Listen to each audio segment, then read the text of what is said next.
పోరాటం ఇవాళతో ముగించకూడదు అని విజ్ఞప్తి చేస్తూ నాకు ఈ అవకాశం ఇచ్చినందుకు కృతజ్ఞత.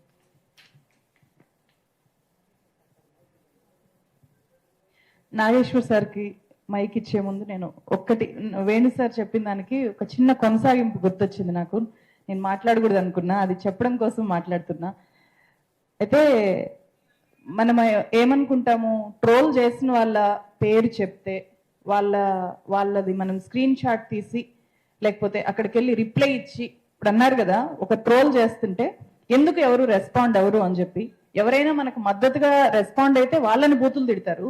ఆ బూతులు తిట్టినప్పుడు వాళ్ళు తీసుకోలేరు కదా, ఒకసారి సపోర్ట్ చేస్తారు, తర్వాత రెండోసారి అమ్మో మనం ఇక్కడ పెడితే కామెంట్ ఒక 10 మంది వచ్చి పడిపోతారు అని చెప్పి ఆగిపోతారు.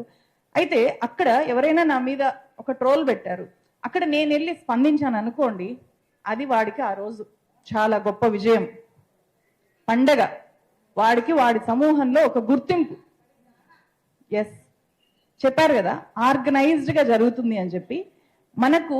మన డ్యూటీ ఉంటుంది, వాళ్ళకి ట్రోల్ చేయడం ఒక డ్యూటీ. 9 to 5 ఒక షిఫ్ట్, ఇంకొక షిఫ్ట్ 2 to 10 ఒక షిఫ్ట్, నైట్ పనిచేసే వాళ్ళు ఉంటారు. నైట్ ఎక్కడైనా ఆడవాళ్ళు కనిపిస్తే చాలు వెళ్ళి డైరెక్ట్ గా ట్రోల్ చేయడము.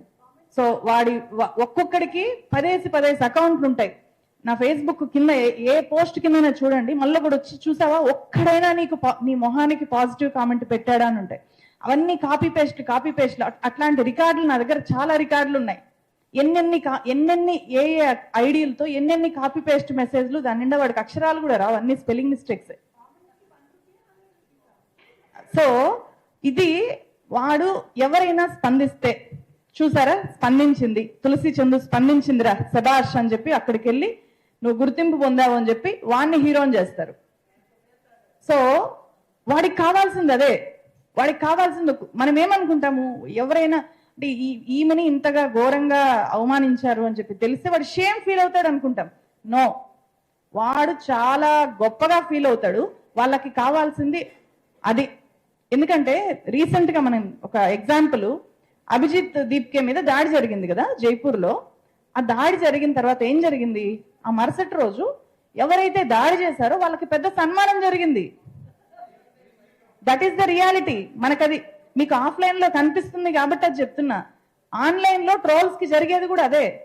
ఎవరినైనా వాడు ట్రోల్ చేసిన వాళ్ళు, ఒక క్రియేటర్, ఒక జర్నలిస్టు రిప్లై ఇస్తే వాడికి అక్కడ ఆ సమూహంలో వాడికి ఒక గుర్తింపు, వాడికి మనమైతే బాగా వర్క్ చేస్తే, నా టీంలో ఒక ఎడిటర్ బాగా పని చేస్తే నేను ప్రమోషన్ ఇస్తా, వాడికి ఇక్కడ ప్రమోషన్ వస్తుంది.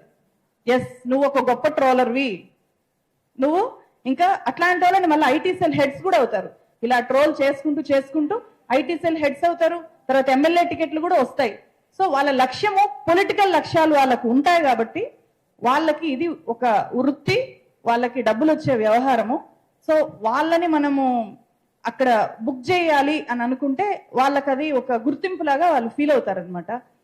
సో అందువల్లనే వీళ్ళని ఎట్లా హ్యాండిల్ చేయాలి అంటే, ఇప్పుడు నేను మొదట్లో ఇదే సమావేశంలో ఇక్కడ కూర్చున్నప్పుడు నా కళ్ళల్లో నీళ్ళు వచ్చాయి. ఆ రోజు చాలా బాధపడ్డా.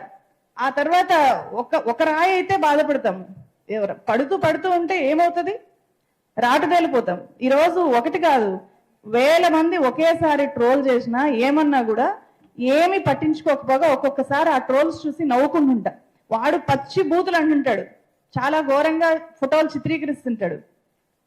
ఇప్పుడు ఆ స్థాయికి వచ్చేసాము.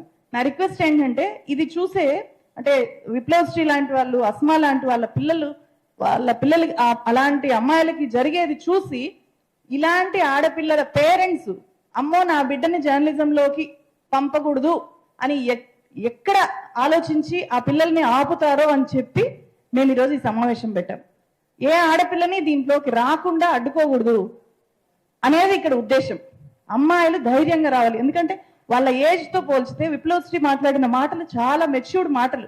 అస్మా చాలా ధైర్యవంతంగా పోరాడుతోంది, మాట్లాడుతోంది. అలాంటి ముస్లిం అమ్మాయిలు ఎంతమంది బయటకు వస్తారు ఈరోజు మాట్లాడడానికి? ఎవ్వరు రారు, ధైర్యం చేయరు. వీళ్ళు వాళ్ళకి ప్రతినిధులు. ఎస్, అస్మా అక్క ఉంది, నేను వెళ్ళాలి, విప్లవ్ శ్రీ అక్క ఫైట్ చేస్తోంది, నేను కూడా తనలాగా తయారవ్వాలి అని అనుకోవాలి. కానీ తన మీద ట్రోల్స్ జరిగింది కాబట్టి నేను ఈ వృత్తిలోకి వెళ్ళకూడదు అని చెప్పి అమ్మాయిలు ఆగిపోకూడదు. సో మనము దీని ద్వారా అలాంటి ఒక బలమైన మెసేజ్ ఇవ్వడం కూడా దీని వెనక లక్ష్యము అని చెప్పి తెలియజేస్తున్నాను. నెక్స్ట్ నాగేశ్వర్ సార్ మాట్లాడతారు.